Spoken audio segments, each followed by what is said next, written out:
biso yango nde ememaki biso na liwa omoni yango place balobi Congo si ekufa kala ta Congo Kimbangu atelemi akoti alai na ndako ne pendant 3 jours aibise avana bima awa kanga bisaka na yo ozonga mboka eza facilité comment lelo munguni avani biso na mboka soki boboyi yango na yebi yango ba mfumu baba maître mabele dépendance est-ce que c'est facile yango ndelika lumumba kufa muto akoya kondima kokufa eza facilité akokufa te ya ye kovanda kaka parce que si nzela bangunza se basakola kinzela moi bangunza bayaki kola ba tracteur babokechu tokolongisa bango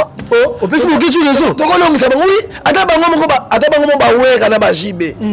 basala na conscience makambo bazomona na internet ba télévision comment on sait awa ba maman ba papa bazo violer bango awa bandeko na bino este bazana matanga biso awa to binya ndomboli pona biso mundele akosaki biso te to tutekaki bokonzi te pona pasi mais bakosaki rwanzinga kuvu laki bonzambe ndenge bapasteur réveil ne basango lelo bakosaka peuple congolais peut-être bakola nilende ya bino po ya bango zaki déjà batika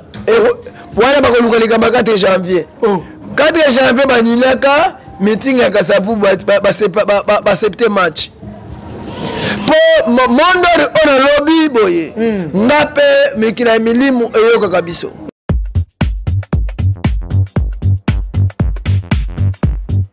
Bosso abonné belé na chaîne YouTube Nabiso KBA 999 TV qui toi dit qu'il y a balongo mo Africa. Pilaka oh yo dekokisa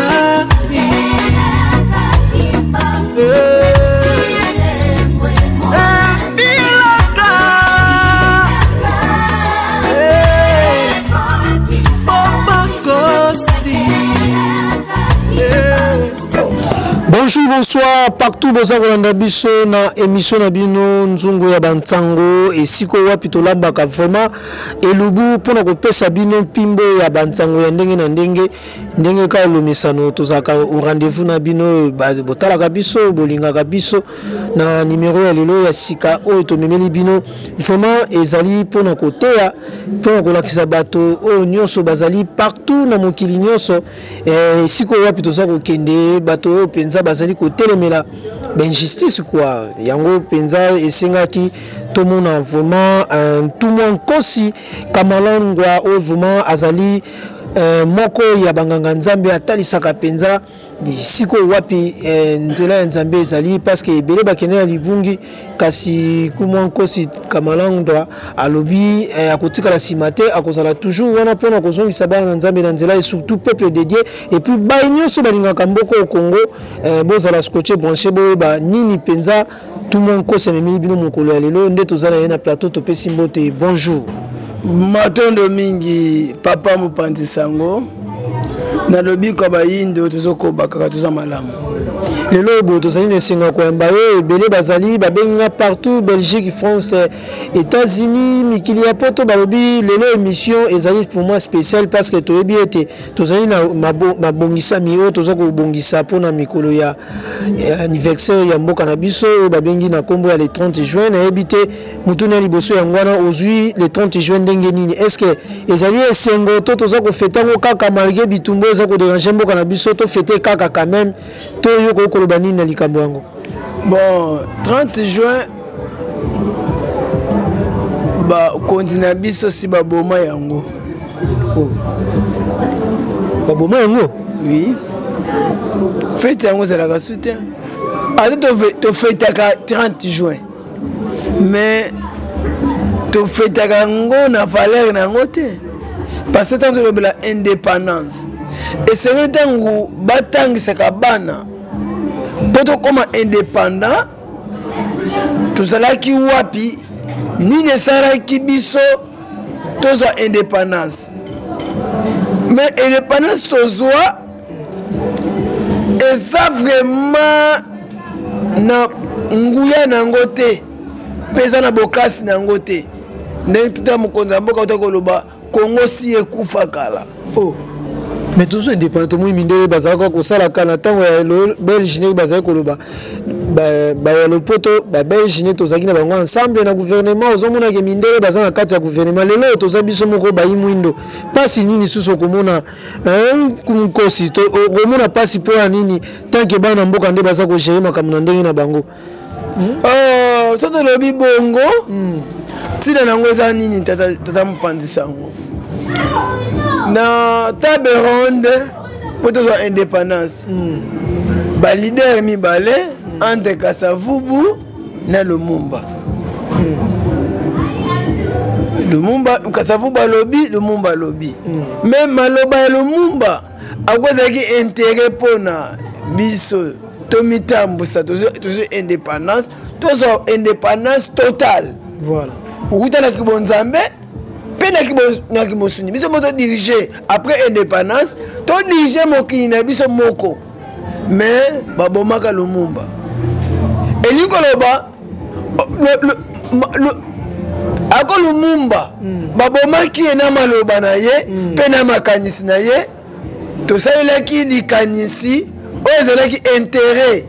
ya bandeko na biso babelge to bamindele eza liloba ya Kondo Kasavubu ezalaki lokola liloba ya Kasavubu ememi biso na bowumbu na kibonzambe liloba ya Kasavubu ememaki biso après indépendance mundele a continuer à kotambusa biso yango nde ememaki biso na liwa omoni yango pese balobi Congo si ekufa kala. Mais ce que vous avez dit, tant que Lumumba na Kasavubu bazali baimboka bazwaki mokano koloba ete tozwa indépendance, pourquoi ne pas bazwaki yango directement ya molimo na nzoto ndenge za koloba eloko ni ezanga ki tozwa pe molimo mbala moko kasi yango tolobi makanisa Kasavubu ezalaki mais ya tozwa indépendance mais tout dépendre na bonzambe pour mundele a tunaki bango mutuna boye kozwa indépendance bonzambe ni kotambusa indépendance na bino pour mundele yemoko yebaki soki boye kosenga indépendance faut bozala libéré na kibonzambe bozala pe na propre bonzambe na bino kotambusa ngo ne esika Kasavubu bazongisaki maloba mupe mais discours ya Kasavubu na discours ya Lumumba ebalanaki te. Lumumba azalaki tiwe babomaki ye epa bamindele mpona nini ye azalaki na intérêt après indépendance totale. Voilà. Ezala na science ezala na enseignement ndenge botangaka na français botangela minoko ya mboka l'éducation to dépendre susu na bango te to mi dépendre tokoli même babomaki. Mais si je comprends bien ndenge bayebele balobaka Lumumba azaki un peu pressé à koloba ete tozwa indépendance parce que to se préparer quitter parce que to koloba ete il fallait tozwa indépendance oyo ezali spirituel ya molimo il faut qu'on se prépare qu'on se libérer d'abord na culture ya mindele ya bapaya et puis koluka muto akozala penga komema biso même la spiritualité est-ce que ba se préparer ki loko ba se préparer quitter yango peut-être même père shit na mboka na biso matondo mingi mais na ba famille na biso va mundele aya akuta kija bayindo bazo migérer déjà bien avant mundele aya akuta kija ba chef de famille bazaki na ba famille soki na ba famille administration ba famille zala chef de famille na ba famille na ba village bazali na ba duc de village siko ni nezangi lolenge batamisa famille na bango après indépendance batamisa ba famille batamisa mboka lolenge wana mais bien mo bozo déclarer que Rwanda nkuvu satela ki bokonzi siko bonga ki susu mundela sala ni tant que bozo senga indépendance ozaki physique mais za molimo te koteka mzinga kuvu akenaka mikila mindele te Portugal te poka niteka bokonzi mais baye ba mindele bayaki nde koluka moyen yako comment bénéficier na esika nini bolamu ya mokili evandaka esika nini paradis ezali parce que ndenge okaoti amataki na bwatu abaya koluka esika nini nzambe atsa bomengo esika nini paradis ezali mission ya Dieu kawe ya mwana mais eloko nini yaki tango bango baye tango bakoti na Afrique bamoni bolamu paradis yango ya mwana mais nakata paradis yango zaki gérer na batu ezaki gérer baya boye batu déjà bien organisé bien organisé ba roi ba chef de village ba respect akuti bango mitaka la te akuti bango balati bilamba akuti bango batolamba balaje na mungu na bango basala bazo pensa ba moto ayaka ba kuta biso to elia biloko mubesu bakuta ki biso bakoko na biso ba pensa moto na libanga nde ba monite koma bolamu oyo ayoki lukunya koma bolamu oyo ekokoma ya biso nde esika bazongela ta beronde ba juste idéologie ni bayelaki soko yambi Yesu bokonzi na yo ekokoma puisque ozaki nango c'est ko naza bona na mayele na bwanya na mukonzi soki na ndimi nzambe na bino bokonzi nanga ekokoma puisque oyo naza nango likambo te losambo nango ezaka moke sambelaka na komba tata mwana molimo santo il faut to libati ozo libati si libati bapesa libati si bazwi balongoli roi Zingakuvu na kiti tango balongoli roi Zingakuvu na kiti nde bokonzi Zingakuvu ekwei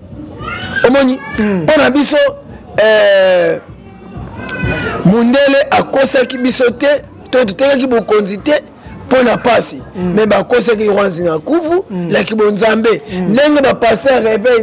ne basango lelo bakosaka peuple congolais to peuple africain on nzamba zoya kala mingi te mais bazela nzamba ngo ayaka te tout mon kosi lelo tozonga na 2022 o tozo vivre biso nyonso komona arrivé à roi belge wasili kokoma na mboko mais bosali kaka même acte bosalaki na roi Nzingakuvu ya kokende kopesa ye chapeau kopesa ye elamba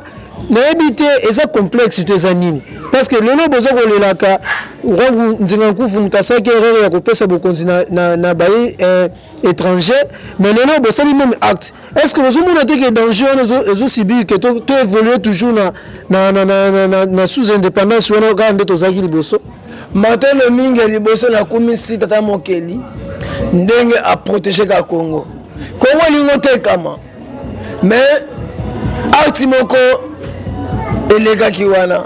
ezaki nini expliquer nous baimboka ba kotala docteur Muyembe pe aza bakomise ko la chef coutumier yende mutalati saki ye ayebite azo muntu roi belge ayeko tikela bino biloko bazwa kapa na bino mais bino susu bolati susu roi susu kibokoko na bino arrivé roi belge ezaki ne pas kotika bokoko na biso ayeko tika bokoko na biso ayaki na masque ya basoki ya ba kombe bosa nso ba tsaka tso ba nani ayaki na masque apesi biso ya kolakisa symbole biso ne ba miyibi to yiba biloko na bino apesi na docteur Muyembe apesi na batata mokonza mboka so tango sikoyo baye docteur Muyembe awa na Congo ba chef coutumier ba batu moko boye ako bamelaka mingi ba champagne esika ya ntsamba nde ekoma kobetisa bango mitunga mosusu ozana problème na chef coutumier to ni tata nkosi makambo zo lobo vraiment po bayebi te makambo basali lelo yango esalamaka avant toteka bokonzi ya Zingakuvu loba nanu ya mutuya bango bapesi mais todiabolaki biloko yango parmi bato bazobina wana comment mutu azobina faut comprendre ka nzambe ala intervention mutu akangi lingwanda azobina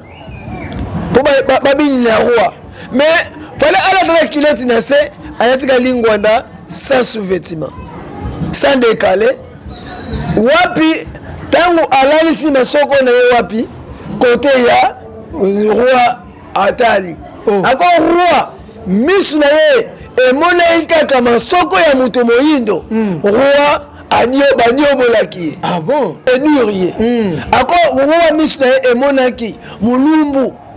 ndenge mwana mobali wana ashitaki roi tango atali bato bakanga tango roi afongoli miso amoni mulumbu biso na kibokoko na biso soki balakisio masoko ça veut dire balakisio libabe nde nzambe ya mfumu Kimbangu asungaki bilamba oyo bamfumu bateki bokonzi pa ya roi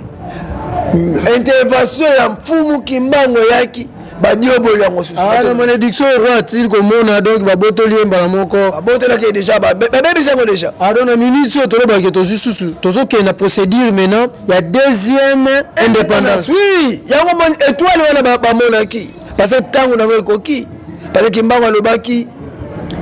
longi akoya longi c'est aya le monaseme c'est atei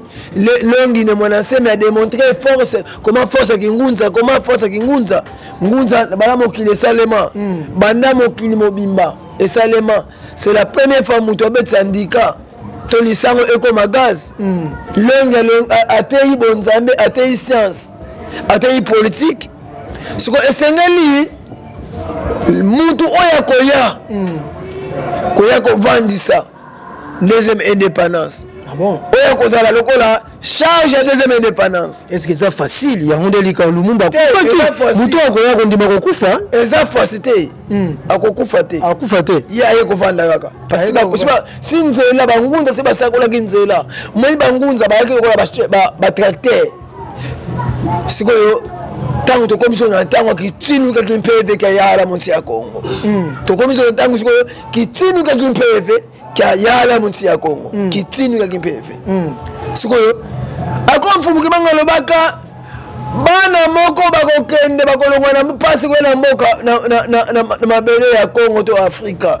Bana ya Afrika mingi bakokende kokimela babikila mindele. Mais mingi bakokende pe mingi bakozonga te. Po ba musu bakota na makanisia miba bakota na baminza mito na ba mpungwa ba mindele bakokoma bileye ba mindele mais pami bana wana ba mususu bakozonga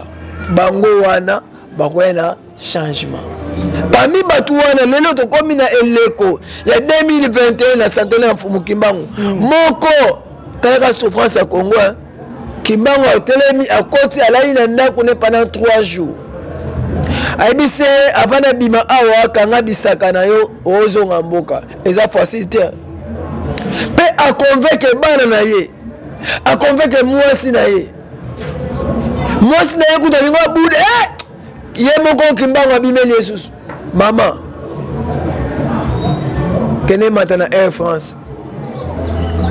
ozozonga mboka mboka bazongisa bango za Kinshasa te stage à liboso quel est le village natal ouais ça facilité mutandi eza mutu wuti siko Belgique bon vie na bien ba tindi so Congo abandengo kende le kopana na village natal est-ce que ça qui combattant na poto par exemple pour ba combattant pe baza ko ya ebele bazo kota ka bomo apela za ne combattant est-ce que ça qui combattant bon kasi mutu nyo sota yepesa combattant c'est yango sur la émission ce que ça combattant te vous êtes faible parce que mokili nyo so moni mundele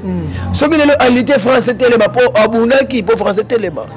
soki lelo yo pour la biso ba peuple africain tout ça dominé ba tout moko boye ata chinois beti yo au PC l'itama à gauche au PC à droite.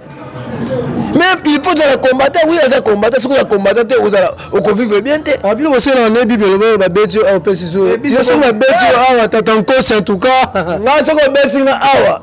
On pose la chance, ça m'y balette au Rosso. Non, on peut se le temps, monsieur. Jamais, attends, tu y es sous du Yamoko. Yesu tu yemoko azali la chapitre wana za kapombe le bandimi. Mais yemoko Yesu babaka ne kulusu, moyibi moko yebisi sokoza mwana nzambe mibikisa bobikisa pe biso adongo liya yebise yo kotikala donc bible no tanga na bino boya pe bible yeza yebisi moyibi wana yo kotikala oya lobaki te akene na paradis mais oya lobaka tikali elingo loba yesu alimisa kutuku na samona samote mais toto nkosi tala mutuna oyo lelo tozana président de la République Félix Tshisekedi oyo azali muluba azali na tribu Luba mais olobi message esalamaki elobaki ete moko akoya kokende na mboka bapaya kotanga azongi lelo azali ekolo oyo tobengi Congo. Est-ce que tant que professeur esalamaki ezalaki mpona tribu Congo to ezalaki mpona mokonzi ya mboka ata aza na tribu mosusu aza na pouvoir to ndenge boza koloba deuxième indépendance ekosama na lizo ya bakongo to ekosama na lizo ya président oyo aza en place? Ada Chilombo aza oyo a vivre na koloba lelo azwi chance na tangu na ye soki Mfumu Kimbangu atindi ntinu Congo mais Mfumu Kimbangu parmi bato oyo atindaki mona bangunza mpe atindaki mpe mona mokonzi ya mboka po mokonzi ya mboka eza kogene ete me bwana oyo ekopesa lokumu na peuple congolais to bokontinue evanda esengeli ameka kozwa ta ya kotanga livre kokele oyo mokonza oyo tata tozolana tinu Kongo asili kokoma mpe bavanda so bavandi ata 15 minutes ke basolola basoloka 15 minutes tinu Kongo aye koluka soki mibengi tinu Kongo aye koluka poste ya ministre te mpona koma ministre poste inférieur ya poste na ye aye koma député te parce que aza plus que président na mboka oui. Mais tout le monde mokonzi ya mboka akendaka kamba wa donc elobi nango eloko te kamba oyo akendaki eza mokie par rapport à tinu Congo tinu Congo aza plus que titre wana eleki titre ya président de la république po titre ya président de la république eza na mandat peuple moto apesi mais ki tinu wana eza elembo oyo tata mokeli apesaka moto akoki kokufa nango mpe libota na ye babimi na sa wana eza sa ya makila. Voilà. Omoni eza lelo soki lelo Mfumu Kimbangu kati na diaspora po ye pe tata mokonzi ya mboka aza moko abimi na diaspora a lâché pouvoir même aneka kawana Mfumu Kimbangu aponi mutu moko boye elongoli na mboka na aye mais azalaki un grand te po atika mokonzi ya mboka asouffrir comme so ba guerre ba souffrance o mokonzi ya mboka azo souffrir parce que mutu eli yo manto olata mais yo moko boye kolata manto wana te alakisa manto wana epai ya ba directeur du cabinet Vital Kamerhe ata tuzali na ke na manto yango yango tolatisa mokonzi ya mboka alata po malili po 5 ans na ye eza ya boye 5 ans na ye eza ya boye yango eza cause ya souffrance wana kutu nani akangi bisaka te ya kozonga Mfumu Kimbangu avandisa ye awa abi manto yango soki alati yango kaka azwi kimia nzela ye komema biso na pasi boye parce que na kati ya programme wana eza na 5 points oyo lelo soki elongwe nango te ata 50 président baleki Kongo ekobonga te. Ah bon? Oui, 5 points. Mais wana moyen nga loba ngo za te foye moko. Eza pe maloba mokonza mboka moyen ata otele miko ko loba te. Mais moyen biso bibi akenda batu musu ya présidence ba yebisa il faut payer $20,000 pour amona mokonza mboka. Ah bon? Batu mususu ba boya ba yebi jamais. Moto ba otanga ba kombo zate. Omoni mais lelo ceux qui doivent attaquer na Rwanda na programme wana déjà ceux qui t'aiment mokonza mboka azokata parce que ils ont 4 langues nationales evandi na mboka qui Congo géraka la première la première république après indépendance voilà lingala akambi mushali akambi sikoto komi na ndeko muluba chiluba siko ezo kamba siko yo na tangu na yo Kimbangu atindi mutu faut oza peta ya koyoka yo o atinda ki kuta batawa na te mais akona mboka na biso ata boyoki liboma zolo bakola na message ya liboma te parce que liboma na lola libanda yende mutu webisa na keba na butu na monaki batu moko suspect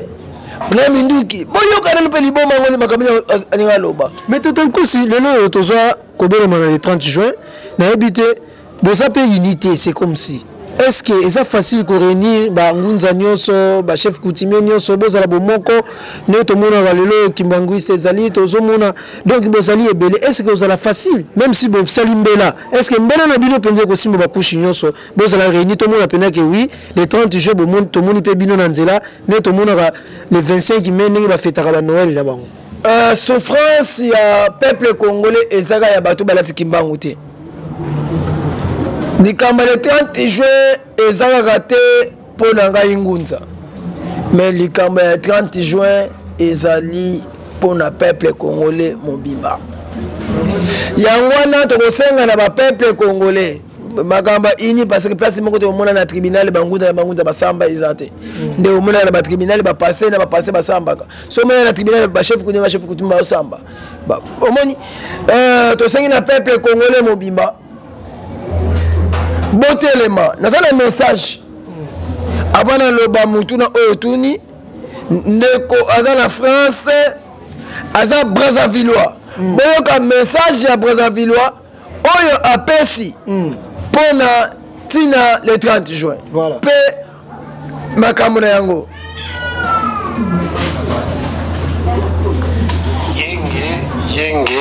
yenge tata tuzolana sakibanza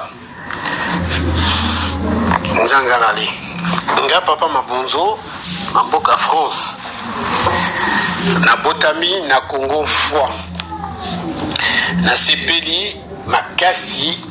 kolanda message oyo tata ntinu Congo tuzolana na bangunza opesi pour la journée ya le 30 juin ngape mwana ya Congo foi na lingi pe na pesa oyanga message po yokana na bandeko nanga nyonso ya Congo RDC essentiellement na bangunza na butu soki mwinda ezali te moyen ya komona nzela ezalaka pete bandeko nanga ya Congo RDC mfumu Kimbangu akitelaki na Congo kuna ilingi koloba ke RDC azali yaya yende akolakisa nzela na baleki na ye Congo Angola na Congo foi mais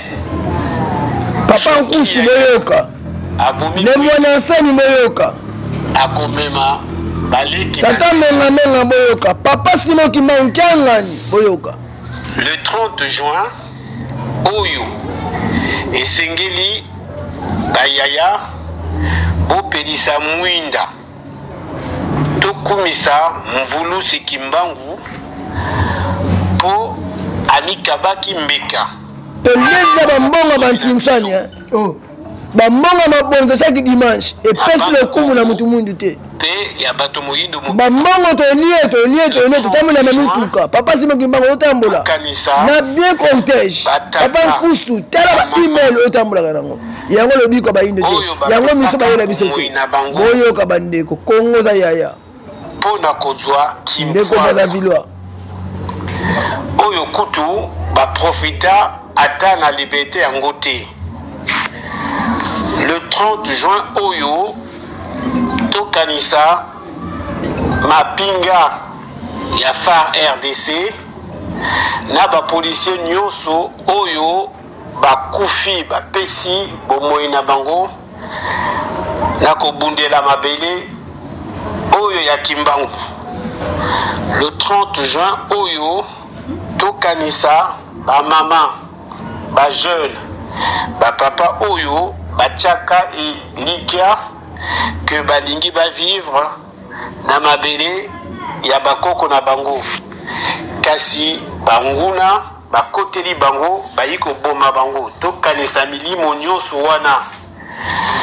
Voilà, je crois message yangwana oyo euti na ndeko azali na mboka ya Paris précisément en France donc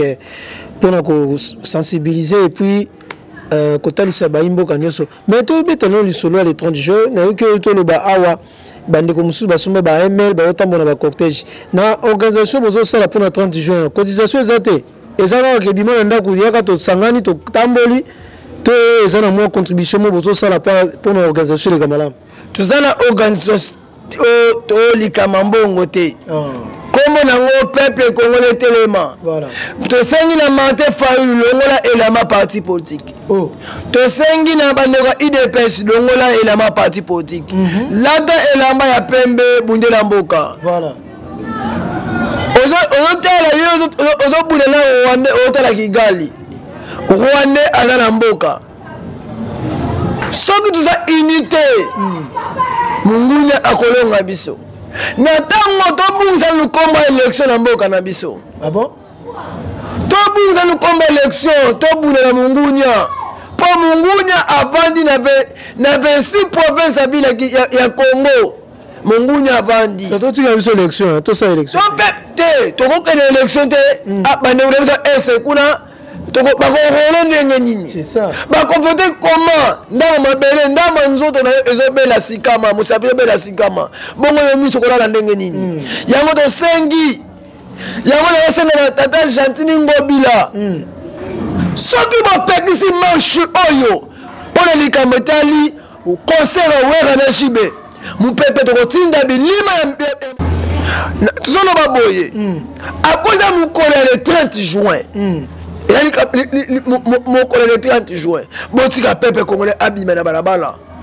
peuple congolais abima na balabala ya mutuya simba kaka foto ya kimbangu na maboko foto ya kimpavita na maboko tokobana na Gombe totamole Kinshasa toye na Pongabi esika toya kovanda na mabele. Mais pour ma deuxième stratégie par rapport au concert, on crée des autres types. Vous avez des paramètres dans la tête. Concert, awa, ba maman, ba papa, ba violer bango. Awa, ba ndégonomi le este, ba na matanga, biso a to bina ndombolo. Toko bina ndombolo, so qui guerre sili. Oh. Tobi, oui. Tobi na ndombolo, so qui guerre sili. Donc pour nous reporter na bon concert voilà. Sentiment nini? Tokolongisa babokechu tokolongisa bango opesi bokechu lezo tokolongisa bango oui ata bango mo baweka na bajibe basa na conscience makambo bazomona ba internet ba télévision comment ba etinele biso batanga na Rwanda babomba na sali boy sikoyo bino kuna bokeyemba bokekona peuple congolais yango to sengi bon ya biso ya bango ya butu po bango déjà mon solo c'est PSM producteur apesi mon solo gouvernement ti ba moyen bon vraiment eza ya butu ya moyi bango ba bi peut-être ba ko ni lende ya bino po ya bango zaki déjà batika wana ba ko lukalika ba 4 janvier 4 janvier baninaka meeting ya Kasavu ba septembre match po mondori ona lobby boye ngape mikina milimu eyoka kabiso ata mokele eyoka kabiso mfumu kimbango balongo banso soki le 30 juin gouvernement congolais aboyi ko soutenir ba mfumu na bangunza babima pona peya mboka pona intérêt personnel nga moko pa cosité to luka poste ministère te pona peya mboka comment lelo munguni avandi biso na mboka soki boboyi yango nayebi yango bamfumu baba maître mabele biso tala likolo mais kolela na biso tokolela ekokimisa ebele bakokima. Merci beaucoup Tata Nkosi to comme na suka toujours au rendez-vous na Tata Nkosi kasi Tata Nkosi to le bamuke après le 30 juin makamuni ne bomba bina sima parce que Fumunti Nyazali na mabele ya mboko au Congo kasi to beti lisolo mingi le 30 juin ne boko tambula pona ko revendiquer par rapport à ba droit par rapport à mabele kasi na sima 30 juin pe viezali nini bongisi pona mboko au Congo et puis na peuple congolais nyos lelo na kena ndako balami madesu même biloko bakolamba lobi na yebite. Ça veut dire que besoin un programme moko te li tezaka pona 30 juin sili biso batini biso pona 30 juin programme 30 juin outi pana biso bakanisi biso de outi pana bango donc le 1er juillet Fumunti na Simbinzela zongi na mboka papa ntinu aye na mboka musale bandaki tuzala ba programme oyo to fongola mangengenge mais pour la semaine 30 juin nini ko na mboka tuzala promesse ko pesa peuple congolais mais peuple congolais tellement réponse za kimia bino makambo omona o par rapport à mboka na manda makambo ndi bozana prophétie moko zate na kati tozala soutenir ba fa pour le moment président Ukraine alors l'université pour mboka ya la bitumba to na lingi ko mona pe président Tata Chilombo longola mokolo wana pe tambola longola veste na pays de guerre président za la gâté na pays de guerre pour biso to bula yaka to simaka arme biso to bula pour bula mboka et vous allez yenge mingi voilà yango mo yintino alongoli bilamba kitino pour appel alongoli bilamba la taka habité na koyaka bilamba wana te ti le 30 juin qui met la ST quota voilà beto so boso molimo yango moli alati liputa awa alata ka bongo te kasi tata nkosi to remarquer le romoko poto si ici émission mfumu ntino yoko sangisa to ba chef coutumier et puis ba ngunza nyonso alingi kimia ezala tozala bomoko totambola elongo kasi nayoki na maloba loko loba ete bachef coutumier wana bango nde bakabi biso bazongisi biso bokonzi na nini kuna ça veut dire epa na yo tata nkosi po toclotire ozali na kanda ya bafumu toloba bongo kasi ntinu kongo aye kokorige baerreur eza mpe na ngamba biso bangunza baerreur ezali na ngamba bamfumu mpe erreur ezali yango ya telemi na milieu de centre abengi biso mpo akorige biso lelo nde toza boye auti komema ngai atake ngai kutu lelo kutu na compagne miso na nga pembeni na ye chef coutumier moto ayebisi nga miso na nga naza receveur ozobula na kati moko chef coutumier oyebi naza receveur makasi chef coutumier mpona atali boye atalinga te papa tozola na chauffeur yo oza receveur ale nga motela kanisa una lotango déjà naza receveur